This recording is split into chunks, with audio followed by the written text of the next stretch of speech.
Banyak yang beranggapan bahwa ujian sertifikasi PMP, Project Management Professional itu adalah menguji pemahaman kita terkait dengan PMBOK, Project Management Body of Knowledge, yang dikeluarkan oleh PMI. Benarkah demikian? Yuk kita cari jawabannya pada episode ini. Podcast Manajemen Proyek bersama Denny Purwadi. Assalamualaikum warahmatullahi wabarakatuh. ECO-PMP merupakan singkatan dari Examination Content Outline for the Project Management Professional Examinations, atau dalam bahasa Indonesia dikenal sebagai garis besar konten ujian untuk ujian profesional manajemen proyek, atau bahasa gaulnya bisa kita katakan sebagai kisi-kisi ujian PMP. Ini adalah suatu dokumen yang diterbitkan oleh PMI, Project Management Institute, yang merangkum materi ujian yang akan diujikan, sehingga memberikan panduan yang jelas bagi calon peserta ujian PMP untuk memahami struktur dan ruang lingkup materi ujian, yang pada akhirnya dokumen ini dapat digunakan untuk mempersiapkan diri dengan mempelajari materi yang relevan sebelum mengikuti ujian. Sebelum kita lanjutkan, sebagai informasi bahwa ujian PMP itu terdiri dari 180 soal dengan waktu yang tersedia sekitar selama 240 menit atau 4 jam. Kita balik lagi ke ECO.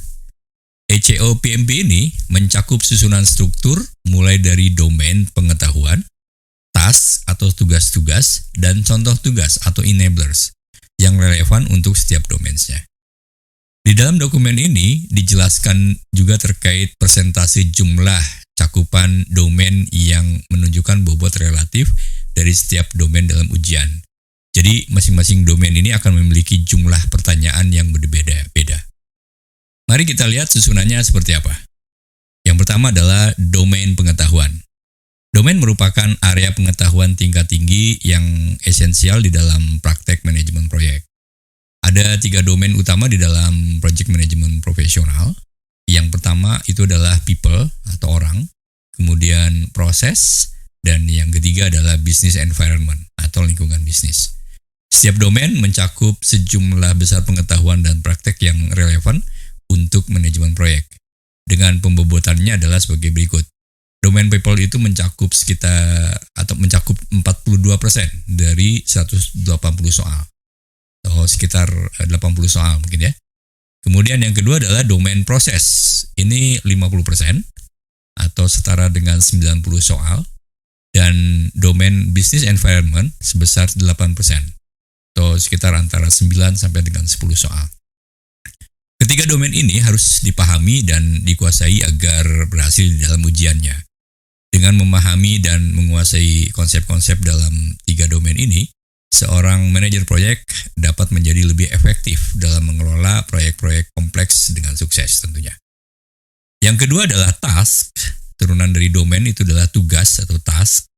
Ya, tugas adalah tanggung jawab pokok dari anggota tim proyek dalam setiap domainnya.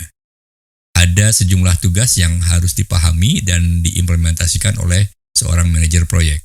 Misalnya, dalam domain people, tugas-tugasnya mungkin meliputi untuk bagaimana membangun tim, melakukan komunikasi, menjadi seorang pemimpin, ya, kepemimpinan, dan juga manajemen konflik.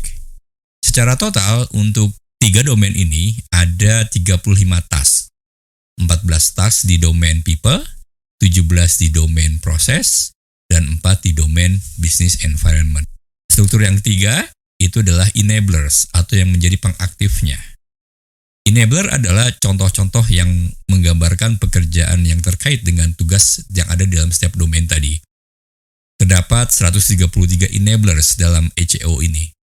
Namun, enablers ini tidak dimasukkan sebagai daftar lengkap, tetapi hanya sebagai ilustrasi untuk membantu pemahaman tentang apa yang termasuk dalam setiap tugas. Misalnya, jika tugas di dalam domain proses adalah perencanaan proyek, enablernya mungkin mencakup contoh-contoh seperti bagaimana membuat jadwal proyek, bagaimana melakukan mengidentifikasi resiko, dan menyusun anggaran proyek. Kesimpulannya adalah, domain memberikan kerangka kerja yang luas untuk pengetahuan dan praktek manajemen proyek. Tugas menentukan tanggung jawab pokok yang harus dilakukan dalam setiap domain, dan enabler memberikan contoh konkret dari pekerjaan yang terkait dengan tugas-tugas tersebut. Pertanyaannya sekarang, di manakah Anda bisa mendapatkan dokumen ECO tersebut? Nah, untuk jawabannya, simak penjelasannya sampai akhir ya. Dan jangan lupa untuk subscribe, like, dan komen, serta tekan tombol loncengnya. Berikut ini adalah penjelasan lebih detail terkait dengan domain. Domain yang pertama terkait dengan people atau orang. Domain ini menyoroti pentingnya manajemen interpersonal di dalam proyek. Ini mencakup semua aspek-aspek yang berkaitan dengan orang-orang yang terlibat di dalam proyek, termasuk manajemen tim, komunikasi, kepemimpinan, dan manajemen konflik. Seorang manajer proyek yang efektif harus mampu membangun tim yang kuat, berkomunikasi dengan jelas dan efektif, memotivasi tim, dan mengatasi konflik yang mungkin timbul. Domain yang kedua itu adalah proses. Domain ini berkaitan dengan proses manajemen proyek secara keseluruhan, dari perencanaan hingga penutupan. Ini mencakup pemahaman tentang siklus hidup proyek, metodologi manajemen proyek, serta alat dan teknik, atau tools dan teknik yang digunakan di dalam setiap fase proyek. Seorang manajer proyek harus memiliki pemahaman yang kuat tentang bagaimana merencanakan, mengeksekusi, memonitor, mengontrol, dan menutup proyek secara efektif. Yang ketiga, domain business environment atau lingkungan bisnis.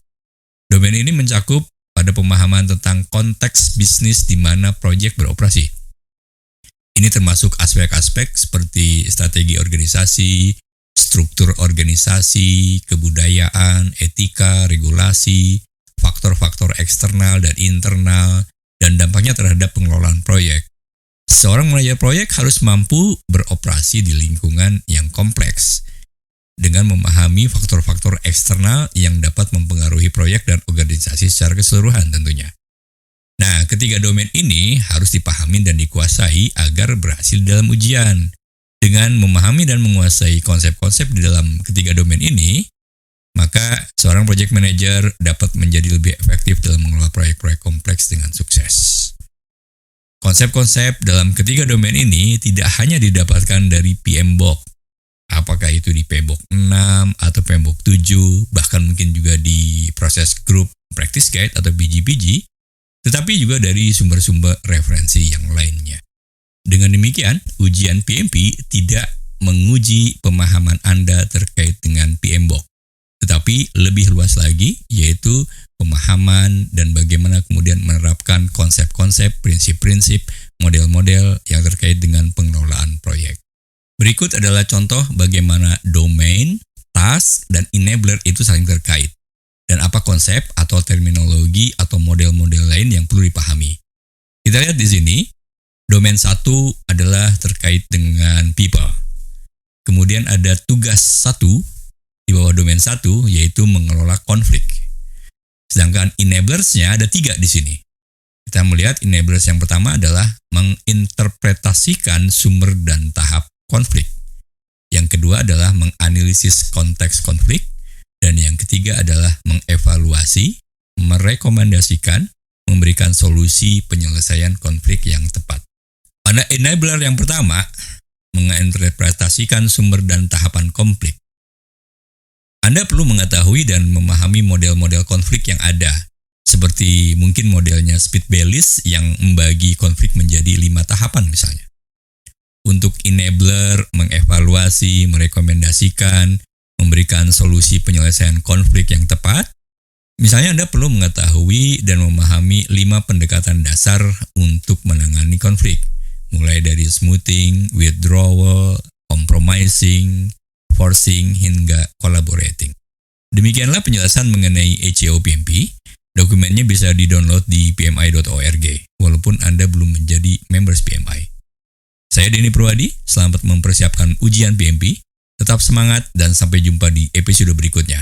Stay tune dan wassalamualaikum warahmatullahi wabarakatuh.